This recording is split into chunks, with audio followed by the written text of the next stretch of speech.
काम कर सकते हैं। जैसे हम बच्चों को बता सकते हैं कि ज़्यादा से ज़्यादा मात्रा में पेड़ लगाना चाहिए। ज़्यादा से ज़्यादा मात्रा में पेड़ लगाएंगे तो प्रदूषण कम होगा। वातावरण में जो कार्बन डाइऑक्साइड की मात्रा ज़्यादा बढ़ती जा रही है, जिससे हमारे ग्लेशियर पिघलते जा रहे हैं, समुद्र तटीय क्षेत्र डूबते जा रहे हैं, ये सब समस्या दूर होगी। इसलिए बच्चों को हमें मोटिवेट करना चाहिए कि जैसे किसी का जन्मदिन हो या घर में कोई भी सदस्य हो तो उस दिन हमें घर में एक पेड़ लगाना चाहिए और उसकी देखभाल भी करनी चाहिए। हमें अपने विद्यालय में भी बच्चों से पेड़ लगवाने चाहिए। हर बच्चे को नॉमिनेट भी कर देना चाहिए कि आप इसके जिम्मेदार हो, आप इसको देखोगे, आप इसकी देखभाल करोगे।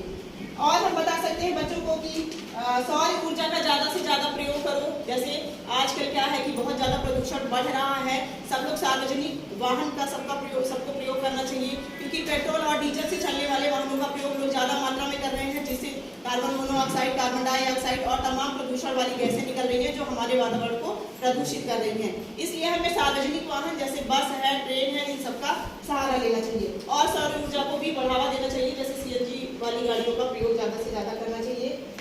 सार्वजनिक परिवहन का उपयोग करना चाहिए। कचरे को हमेशा कूड़ेदान में ही डालना चाहिए। बच्चे क्या है कि टॉफी खाते हैं, चिप्स खाते हैं, नमकीन खाते हैं, उसके रैपर को वहीं फेंक देते हैं। तो हमें उन्हें ये बताना चाहिए कि इस चीज़ को आप यहाँ कमरे में ना फेंको, इसे आप डस्टबिन में डालो। और डस्टबिन में भी हमें गीले और सूखे कचरे के लिए 2 डस्टबिन का प्रयोग किया जाता है। एक नीले रंग का होता है और एक हरे रंग का होता है। जो हरे रंग का होता है उसमें गीले कचरे को डाला जाता है और जो नीले रंग का होता है उसमें सूखे कचरे को डाला जाता है।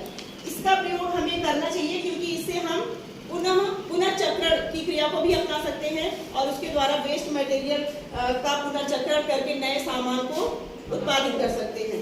बच्चों को हम किचन गार्डन की तरफ हमें प्रेरित करना चाहिए। अगर स्कूल में हम किचन गार्डन बनवाते हैं, उसमें सब्जियां लगवाते हैं, तो हमारे यहाँ एमडीएम में खाना भी बनता है, सब्जियां आती हैं, उनके छिलके निकलते हैं और तमाम चीजें होती हैं जिनको हम ले करके कंपोस्ट पिट के द्वारा स्कूल में ही खाद बना सकते हैं और उस खाद का उपयोग हम सब्जियों को उगाने के लिए किचन गार्डन में प्रयोग में ला सकते हैं। तो इससे हमारा बच्चा क्या होगा, सीखेगा भी, पेड़ लगाना भी सीखेगा, देखभाल भी सीखेगा, खाद बनाना भी सीखेगा और उसे ताजी सब्जियां भी मिलेंगी। अगला है प्लास्टिक की थैली की जगह पे हमें कपड़े के थैले का इस्तेमाल करना चाहिए। प्लास्टिक सभी लोग जानते हो कि प्लास्टिक जो होती है वो सड़ती नहीं है ना, और जहाँ पे जमीन में पहुँचती है वहाँ पे वो मृदा प्रदूषण का रूप ले लेती है, हमारी मिट्टी को प्रदूषित करती है।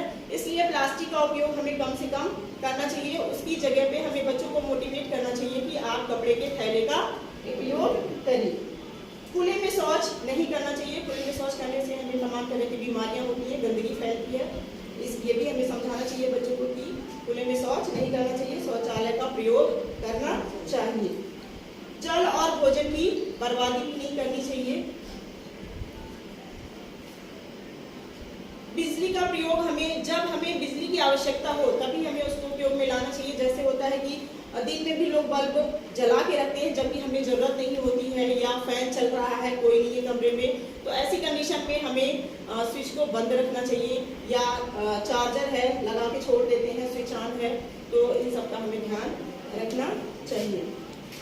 इसके आधार पर 2 स्लोगन हमने लिखे हुए हैं। धरती करे यही पुकार, हरा भरा कर दो संसार, पेड़ है प्रकृति की शान, वृक्षारोपण हेतु चलाओ अभियान। लास्ट में हमने एक कविता लिखी है। पर्यावरण से जीवन, पर्यावरण से जीवन, इसे अपना दोस्त बनाते हैं, चलो मिलकर पेड़